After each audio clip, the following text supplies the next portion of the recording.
안녕하세요. 사연을 부탁해입니다. 오늘의 사연을 소개하겠습니다. 그날도 식당 일을 마치고 홀로 소주잔을 기울이고 있었는데요. 한 30분쯤이 지나자 휴대폰이 울려댔습니다. 보나마나 어머니일 게 뻔했기에 들은 척만 척 쓴 소주만 들이키고 있었어요. 잠시 후 누군가 식당 문을 열고 들어왔습니다. 내가 너 이러고 있을 줄 알고 쫓아왔어. 추운데 민서까지 데리고 뭐하러 나왔어요? 네가 허구한 날 소주나 퍼마시고 있으니까 쫓아온 거 아니야. 얼른 정리하고 일어나. 네가 뭘 잘못한 게 있다고 이렇게 힘들어하냔 말이야. 어머니 목소리에서 분노마저 느껴지고 있었는데요. 그런 어머니 심정이 충분히 이해가 되었기에 제가 긴 한숨을 내쉬었습니다. 어머니가 분노 가득한 목소리로 다시 말했어요. 민서 엄마 그 인간은 천벌을 받을 거니까 그만 잊어. 네가 뭐가 아쉬워서 그 인간 때문에 이러고 있어. 민서 엄마 때문에 그런 거 아니니까 걱정하지 마세요. 그게 아니라면 허구한 날 왜 이러고 있어. 말 나온 김에 어디 속 시원하게 말 좀 해봐. 어머니가 자리까지 잡고 앉았는데요. 어머니께 죄송한 마음이 들어 고개를 푹 숙인 채 다시 한숨을 내쉬었어요. 그런 제 모습에 어머니가 소주병을 들고 순식간에 들이켰습니다. 엄마, 술도 못 드시는 분이 뭐 하시는 거예요? 하나밖에 없는 아들이 이러고 있는데 내가 오래 살아서 뭐 하겠어. 앞으로 나도 술이나 진탕 마시다. 이참에 그냥 세상 하직할 참이니까 냅둬. 알았어요. 앞으로 술 안 마실게요. 그러니까 그만하세요. 네가 홀몸도 아니고 민서를 위해서라도 이러면 안 되는 거잖니. 민서 엄마 그건 인간도 아니니까 두 번 다시 생각할 필요도 없어. 알겠어요. 앞으로는 진짜 정신 차리고 살게요. 그리고 민서 엄마 때문에 그랬던 건 아니에요. 그냥 제 인생이 너무 한심해서 그랬던 것 뿐이에요. 나름 열심히 산다고 살았는데 어쩌다 이렇게 된 건지 한심하고 창피해서 참을 수가 없었어요. 창피하긴 뭐가 창피해. 그 인간 너 아니었어도 그러고 집 나갔을 인간이야. 내가 그 인간 천벌 받으라고 맨날 맨날 기도할 참이야. 전처 이야기만 나오면 어머니 입에서 험한 말들이 쏟아져 나왔습니다. 사실 전처와 저는 결혼해서 딸까지 낳고 한동안 잘 살았어요. 하지만 잘 운영되던 식당이 어려워지면서 다투는 일이 많아졌는데요. 식당이 어려워지면서 전처에게 가져다 주던 돈을 줄일 수밖에 없었거든요. 제게 받던 돈이 줄어들자 평소 사치가 심하던 전처가 견디지 못한 채 하루하루 괴로워했습니다. 그날도 역시나 늦게까지 식당 일을 하고 집에 들어갔는데 소파에서 팔짱을 낀 채 앉아있던 전처가 제게 쏘아붙였어요. 오늘은 좀 어땠어? 그냥 그랬지 뭐. 근데 지금 시국이 시국인지라 우리 식당만 그런 게 아니잖아. 그러니까 조금만 기다려봐. 곧 좋아지지 않겠어? 말을 빙빙 돌려서 하는 거 보니까 이번 달도 생활비 얼마 못 준다는 거네? 지금은 다들 어려운 상황이잖아. 그러니까 우리도 허리띠 졸라맬 수밖에 없잖아. 힘들겠지만 조금만 기다려줘. 제가 마치 죄인 마냥 전처에게 사과를 했지만 전처의 머릿속에는 오로지 돈밖에 없는 듯 제게 소리쳤습니다. 사실 난 요즘 억울해서 잠도 안 와. 억울해서 잠이 안 온다니. 그게 무슨 말이야? 예전부터 내가 얼마나 인기 많았는지 당신은 잘 알고 있잖아. 나 좋다는 남자들 뒤로하고 내가 당신하고 결혼한 건 당신이 돈을 잘 벌어서였어. 근데 이런 식이면 난 억울해서 못 살겠어. 나 좋다고 몇 년을 쫓아다녔던 찌질이가 한 명 있었는데 걔 사업해서 대박났단 말이야. 이럴 줄 알았으면 당신이 아니라 걔를 선택했어야 해. 하루에도 몇 번씩 후회가 돼서 살 수가 없어. 여보, 지금 그게 나한테 할 말이야? 거기다 내가 계속 돈을 못 갖다 준 것도 아니고 내내 잘 가져다 주다가 최근에 식당이 어려워져서 돈을 좀 줄인 것뿐인데 당신 진짜 너무한 거 아니야? 몰라. 난 이런 식으로 답답해서 못 사니까 생활비 예전처럼 주던지 알아서 해. 전처가 막무가내로 떼를 쓰고 있었습니다. 그 모습에 머리끝까지 화가 치밀어 올랐고 저도 전처에게 따져 물었어요. 그러는 당신은 그동안 내가 돈을 그렇게나 많이 가져다 줬었는데 대체 그 돈은 다 어디다 쓴 거야? 당신이 조금씩이라도 저축해놨음 이런 일 없었을 거 아니야. 뭐? 당신 지금 말 다 했어? 그러니까 지금 이 사태가 다 나 때문이다 그런 말인 거야? 돈도 못 벌어다 주는 당신이 어떻게 나한테 그런 말을 할 수가 있어? 예전에는 제발 결혼만 해달라고 했던 사람이 이제는 마음도 변했나 보네. 전처가 자리에 털썩 주저앉은 채 통곡을 했습니다.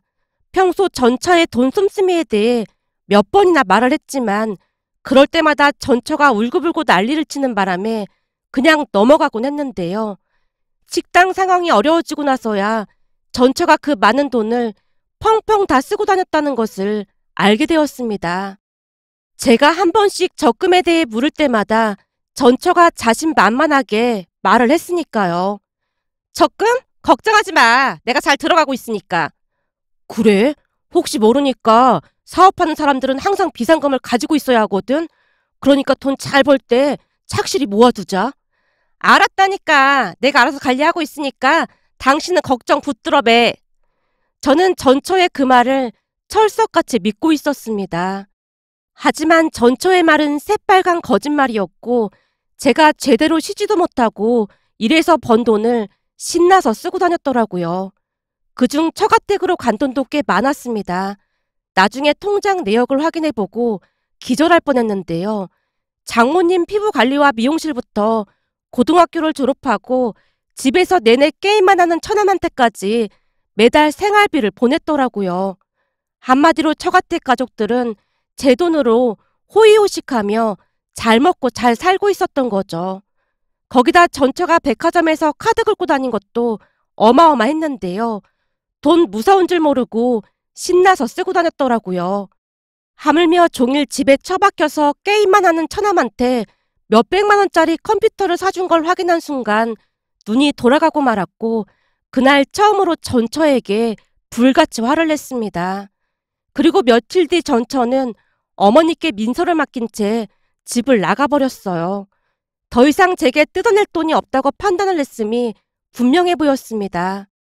그 뒤 저는 전처와 이혼 소송까지 했고 민서의 친권 양육권을 포기한다는 조건으로 이혼을 해줬습니다. 전처라는 사람은 양육비는커녕 오히려 큰 소리를 치며 민서를 만날 생각도 없다고 했어요. 그 모습에 전처에게 오만정이 다 떨어져 버렸고요. 한마디로 그 어떤 미련도 남아있지 않다고 하는 게 가장 맞는 표현일 것 같네요. 그렇게 저는 전처와 이혼 후 홀로 민서를 키우고 있었습니다. 이혼한 뒤 어머니가 집에 들어와서 민서를 돌봐주셨고요. 하지만 그런 여자를 선택한 제 자신이 너무나도 한심하게만 느껴져서 하루하루 힘든 시간을 보내고 있었습니다. 그리고 제가 삶을 포기한 듯 매일같이 술을 마시는 모습에 어머니는 당신을 자책했습니다. 그날도 어머니가 눈물까지 흘리며 한스럽게 말했어요. 이게 다 내 업보인 것만 같아서 너한테 미안하구나. 엄마가 미안하긴 뭐가 미안해요. 네가 이혼한 게 다 내 잘못인 것만 같아. 그때 네 아버지가 울면서 빌어댈 때 그냥 못 이기는 척하고 받아줬어야 하는 게 아닌가 싶은 생각마저 드는구나. 그랬다면 너도 이렇게 이혼까지 하진 않았을 텐데 다 내 잘못인 것만 같아. 엄마, 말이 되는 소리를 해요. 그때 엄마가 아버지랑 이혼하지 않았더라면 지금쯤 엄마도 안 보고 살았을 거예요. 그러니까 제 이혼을 엄마 삶이랑 결부시키지 마세요. 내가 이혼한 건 엄마랑 아무 상관도 없는 일이니까요. 이건 엄마 잘못이 아니라 사람을 잘못 본 내 잘못이에요. 단지 저는 그런 제 자신이 너무나 한심스러울 뿐이고요. 그래도 엄마 옆에 제가 있었던 것처럼 민서가 제 곁에 있어서 다행이잖아요. 제 말에 어머니가 온 힘을 다해 주먹을 움켜쥔 채 눈물을 삼키고 있었는데요. 홀로 자식을 키우며 사는 내내 어머니는 얼마나 많은 눈물을 삼키고 사신 걸까 하는 생각에 너무나 안쓰럽게만 느껴졌습니다. 그때부터 저는 정신을 차리고 살아야겠다고 다짐을 했고 하루 종일 일만 하며 지냈던 것 같습니다. 그렇게 하루하루 열심히 살고 있던 어느 날 전화 한 통이 걸려왔습니다. 안녕하세요. 땡땡 카드사입니다. 김정영 고객님 본인 맞으시죠? 네, 맞습니다만 무슨 일이시죠? 고객님 카드 한 장을 분실하신 것 같은데요. 땡땡 경찰서에 있다고 해서 연락드렸습니다. 전혀 생각지도 못한 전화에 당황한 채 급히 어머니께 전화를 걸었습니다. 엄마, 혹시 제가 드린 카드 잃어버리셨어요? 카드? 아니, 잠깐만. 이상하네. 이게 어디 갔지? 내가 조금 아까까지만 해도 분명히 물건 사느라 계산을 했는데. 그럼 엄마가 잃어버린 게 맞나 보네요. 알겠어요. 제가 카드 찾아올게요. 네가 카드를 어디 가서 찾아와? 연락 온 곳이 있어서요. 암튼 자세한 얘기는 다녀와서 할게요. 제가 전화를 끊고 경찰서로 향했습니다. 경찰서로 들어가자마자 20대 중반 정도로 보이는 한 여자가 고개를 숙인 채 눈물을 흘리고 있었는데요. 이상하게도 유난히 그 여자가 눈에 들어왔다고 해야 할까요?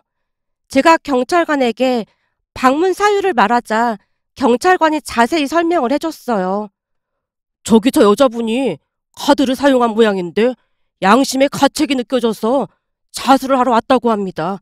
사용한 금액은 전부 변상하겠다고 했고요. 경찰관의 이야기를 듣는 내내 여자의 행색을 살피고 있었는데요. 그냥 딱 봐도 형편이 많이 어려워 보이는 그런 모습이었습니다. 20대 중반 정도로 보였는데 화장기 하나 없는 얼굴에 옷도 그냥 허름한 티에 추릴링 바지를 입고 있었거든요.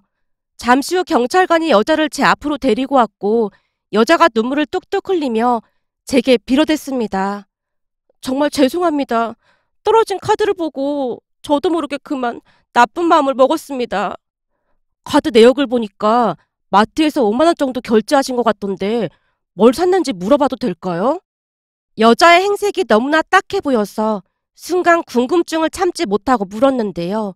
여자가 떨리는 목소리로 대답했습니다. 사실 분유를 사러 갔는데 아무리 찾아봐도 주머니에 있는 돈으로 살 수 있는 게 없어서 돌아가려고 했습니다. 근데 바닥에 떨어진 카드가 눈에 들어와서 저도 모르게 그만. 정말 죄송합니다. 여자가 눈물을 흘리며 말을 잇지 못하고 있었습니다. 그날 여자는 분유 2통을 샀던 모양인데요. 홀로 아들을 키우고 있다고 했습니다. 그런 여자의 얼굴에서 순간 동질감 같은 것이 느껴졌다고 해야 할까요? 여자 홀로 아들을 키우면서 얼마나 힘들었을까 하는 생각과 함께 동정심을 느꼈던 것 같습니다. 내내 눈물을 흘리며 여자가 허리를 숙이고 있었는데요. 경찰관조차도 안타까운 듯 여자를 바라봤습니다. 그 모습에 제가 여자에게 조용히 말을 했어요. 저도 혼자 딸을 키우고 있는데 키우다 보니 힘들 때가 한두 번이 아니더라고요. 저는 괜찮으니까 그만 가보셔도 됩니다. 많지도 않은 금액인데 신경 쓰지 마시고요. 아닙니다. 연락처 좀 주시면 나중에 꼭 갖겠습니다. 정말 괜찮아요. 그러니까 그만 가보세요. 아닙니다. 제발 부탁드리겠습니다. 아들에게 부끄러운 엄마가 되고 싶지 않아서요. 여자가 어찌나 진심 어린 호소를 하던지 제가 연락처를 알려줬고 제 연락처를 저장하던 여자가 제게 전화를 걸었습니다. 그 바람에 여자 전화번호가 제 휴대폰에 찍혔고요. 정말 감사합니다. 제가 반드시 갚겠습니다. 여자가 눈물을 훔치고 경찰서를 나가려고 하자 경찰 한 분이 여자를 불러 세워서는 손에 뭔가를 쥐어줬습니다. 이거 우리가 조금씩 모은 건데 가지고 가요. 네? 아닙니다. 괜찮습니다. 나도 괜찮으니까 사양 말고 받아요. 나도 그쪽이랑 나이가 비슷한 딸이 있어서 내내 마음이 안 좋아서 그래요. 그리고 혹시나 또 분유가 떨어지면 그때는 나한테 찾아와요. 나도 분유 정도는 사줄 수 있는 능력이 되니까요. 경찰관의 말에 여자가 흐르는 눈물을 주체하지 못한 채 몇 번이나 감사 인사를 하고는 경찰서를 나섰습니다. 그리고 경찰관 분이 제게 이해해줘서 고맙다는 인사까지 했기에 쑥스러운 마음으로 그곳을 나왔습니다. 경찰관 분들의 마음 씀씀이에 그래도 아직은 살만한 세상이라는 생각마저 들면서 뭉클해졌는데요. 그날 경찰관 분들의 눈빛에서 진심이 느껴졌으니까요. 잠시 후 어머니가 식당으로 찾아오셨고 제게 물었어요. 카드는 찾은 거야? 네, 누가 주워서 조금 썼던 모양인데 경찰서에 자수를 했더라고요. 뭐? 자수? 놀란 채 눈을 동그랗게 뜨고 있는 어머니에게 그날 있었던 일에 대해 빠짐없이 이야기를 했더니 어머니가 안타까운 표정으로 말했어요. 그렇게 힘들게 사는 사람을 그냥 보내면 어떡하니? 제가 해줄 수 있는 게 없잖아요. 그래도 사람이 그러는 거 아니다. 나도 혼자 자식 키워봐서 잘 아는데 그 사람은 지금 벼랑 끝에 서 있는 그런 심정일 게야. 다른 것도 아니고 분유를 샀다며.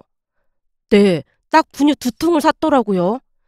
그러니까 따뜻한 밥 한 끼라도 먹여서 보내야지. 그냥 보내면 어떡해. 어머니가 여자에게 다시 전화를 하라고 어찌나 성하시던지 결국 다음날 제가 여자에게 전화를 해서 시간이 괜찮냐고 물었고 여자가 불안한 듯 대답을 했습니다. 어차피 같은 동네라 어머니를 모시고 약속 장소로 같이 나갔는데요. 만나자마자 어머니가 그 여자 손을 잡으며 진심 가득한 목소리로 말했어요. 이렇게 잘 버티고 살아줘서 고마워요. 어제 우리 아들한테 얘기 듣고 어찌나 기특했는지 몰라요. 아주 잘하고 있다는 그 말을 꼭 해주고 싶어서 내가 만나자고 했어요. 어머니 말에 여자가 하염없이 눈물만 흘리고 있었고 어머니가 어깨를 가만히 토닥여줬습니다. 사실은 쭉 보육원에서 살다가 어렵게 대학을 갔습니다. 거기서 만난 사람이랑 사귀었는데 임신했다고 하자 그대로 연락을 끊어버리더라고요. 학교도 휴학한 건지 자퇴한 건지 어찌 해볼 수도 없었고요. 아들은 저랑 같은 삶을 살게 하고 싶지 않아서 혼자 키우고는 있는데 제가 큰 잘못을 저질렀습니다. 괜찮아요, 괜찮아. 아주 기특하고 예뻐. 그래서 말인데 우리 같이 마트에 가요. 마트요? 나도 손녀 키우고 있지만 이것저것 필요한 게 한두 가지가 아니더라고. 내가 가서 필요한 것 좀 사줄 테니까 같이 가요. 아닙니다. 정말 괜찮습니다. 저 같은 사람이 어떡해. 이럴 때는 그냥 아들만 생각하면 되는 거야. 미안하고 죄송하면 나중에 잘 살게 됐을 때 그때 가서 그쪽처럼 어려운 사람 도와주면서 갚으면 되는 거예요. 요즘 세상이 각박하고 삭막해졌다고들 하지만 세상 사람들이 다 그런 것만은 아니에요. 어딘가에서는 분명 마음 따뜻한 사람들이 살아가고 있기 마련이거든요. 그러니까 그냥 아들만 생각하고 마음 굳건하게 먹어요. 그래야 엄마가 아들을 지켜주죠. 나도 우리 아들을 혼자 키워봐서 그 누구보다도 그쪽 마음을 잘 알거든요. 근데 아들은 어쩌고 혼자 왔어요. 주인집 아주머니가 가끔 돌봐주셔서 일도 하고 그러고 있거든요. 거봐. 세상에는 나쁜 사람만 있는 게 절대 아니라니까. 어머니가 한박 웃음을 지으며 여자 손을 잡아 끌고 마트로 갔습니다. 그곳에서 필요한 용품들을 잔뜩 사서 여자 집까지 태워다 줬어요. 집으로 들어가는 여자를 보며 어머니가 다시 당부했습니다. 혹시 필요한 거 있으면 연락해요.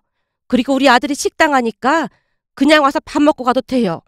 내가 아까도 말했지만 지금은 아들만 생각해요.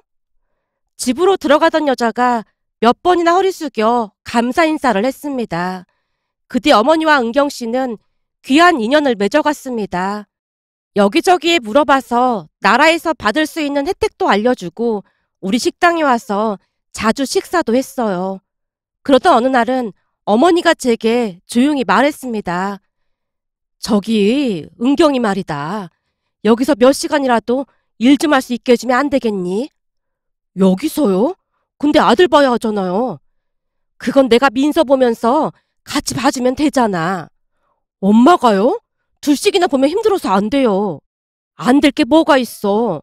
은경이 집주인도 가끔 봐주고 한다니까 나도 같이 봐주고 하면 될 것 같으니까 일 좀 할 수 있게 해줘봐. 자식은 커가는데 수중에 돈이 있어야 할 거 아니야. 어머니가 어찌나 간절하게 말을 하던지 은경 씨가 하루에 4시간 정도 식당에서 일을 하게 되었습니다. 그런데 일도 열심히 하고 워낙 밝고 선한 사람이었기에 은경 씨 덕분에 손님도 꽤 많이 늘어갔어요. 어느 날은 경찰관 분들이 식당에 들어왔는데요. 여기가 그렇게 맛집이라고 소문이 나서 찾아왔습니다. 은경아, 맛있게 부탁한다. 네, 알겠습니다. 은경 씨가 반갑게 경찰관 분들을 맞이했는데요. 알고 봤더니 그때 그 일 이후로 경찰관 분들이 오며 가며 도움을 주셨다고 했습니다. 그 뒤 식당이 다시 북적이기 시작했습니다. 아마도 은경 씨 덕분이 아니었나 싶었어요. 그렇게 식당은 다시 활기를 되찾아갔습니다. 그러던 중 은경 씨 아들 정우의 돌이 다가오고 있었기에 주변 지인분들을 초대해서 식당에서 간단하게 돌잔치도 했습니다. 은경 씨가 일일이 손으로 초대장을 작성했고 은경 씨네 주인집 아주머니 부부와 경찰관 가족분들까지 참석을 했습니다. 다들 금반지며 선물을 들고 오셨는데 은경 씨가 놀란 채 거절을 했지만 기특하다며 한복을 차려입은 정우의 손에 돌반지를 끼워주셨어요. 그 모습을 가만히 바라보며 참으로 마음이 따뜻해졌습니다. 어머니 말씀처럼 아무리 세상이 각박해졌다곤 하지만 그런 각박한 세상 속에서 어떤 이들은 서로서로를 도우며 여전히 아름다운 세상을 만들어가고 있었으니까요. 어느 날은 새벽에 은경 씨가 울면서 어머니께 전화를 했고 혼비백산한 채 정우를 데리고 응급실을 다녀오기도 했습니다. 그렇게 우리는 3년이라는 시간을 함께 있고 어느새 서로에 대해 그 누구보다도 잘 알게 되었습니다. 식당 매출도 다시 예전처럼 좋아져서 더 이상 걱정거리도 없었고요. 그러면서 은경 씨와 저는 조금씩 가까워져 가게 되었습니다. 조심스레 만남을 이어오다가 결혼까지 하게 되었고요. 사람 인연이라는 것이 참으로 신비롭기까지 했는데요. 그 잃어버린 카드 하나로 이런 인연이 만들어질 줄 누가 알았겠습니까? 우리는 작은 결혼식도 올렸습니다. 그날 어머니가 어찌나 눈물을 흘렸는지 모르겠습니다. 역시나 평소 친하게 지내던 경찰관 가족분들과 주인집 아주머니 부부의 축복 속에 세상에서 가장 아름다운 결혼식을 올렸습니다. 경찰관 분 중 다른 곳으로 이동을 하신 분들도 계셨지만 빠짐없이 참석해 주시는 모습에 뭉클한 마음이 들어 눈시울이 붉어졌답니다. 그렇게 우리는 행복하게 잘 살고 있습니다. 아내는 참으로 마음 따뜻한 사람으로 딸 민서를 정말로 많이 아꼈고 저 또한 우리 정우를 단 한 번도 친자식이 아니라고 생각해 본 적이 없었는데요. 아마도 정우의 모든 것을 옆에서 지켜봤다 보니 너무나도 귀하고 사랑스럽기만 했습니다. 거기다 얼마 뒤 아내가 셋째 아들까지 낳아서 우리는 다둥이 부모가 되었답니다. 요즘은 아들, 딸을 보고만 있는 것만으로도 배가 부를 정도인데요. 딸 민서는 엄마 껌딱지가 돼서 어디를 가도 함께하는 모습에 두 사람의 모습이 너무나 사랑스럽기만 하답니다. 하루 중 가장 행복한 시간은 온 가족이 식탁에 앉아서 식사를 하는 시간인데요. 밥을 먹는 내내 조잘되는 아들과 딸을 보고 있으면 어느새 피로가 싹 가시곤 하거든요. 어머니 또한 모든 시름을 내려놓고 아내와 아주 잘 지내고 있는데요. 어느 날은 어머니가 흐뭇한 미소를 지은 채 입을 열었어요. 이제는 무거운 짐을 다 내려놓은 것 같구나. 우리 며느리를 만나려고 그렇게나 복잡한 길을 돌아온 게 아닌가 싶어. 요즘은 밥을 먹지 않아도 배가 불러. 근데 그 뒤 민서 생모한테는 더 이상 연락이 없는 거지? 어머니 입에서 민서 생모 이야기가 나왔는데요. 전처가 생 거짓골을 하고 한두 번 찾아와서 돈 좀 빌려주면 안 되겠냐고 애원했지만 바로 내쫓아버렸거든요. 그동안 세상을 어떻게 산 것인지 꼴이 말이 아니었는데요. 그리 집을 나간 사람이 잘 될 리가 있겠습니까?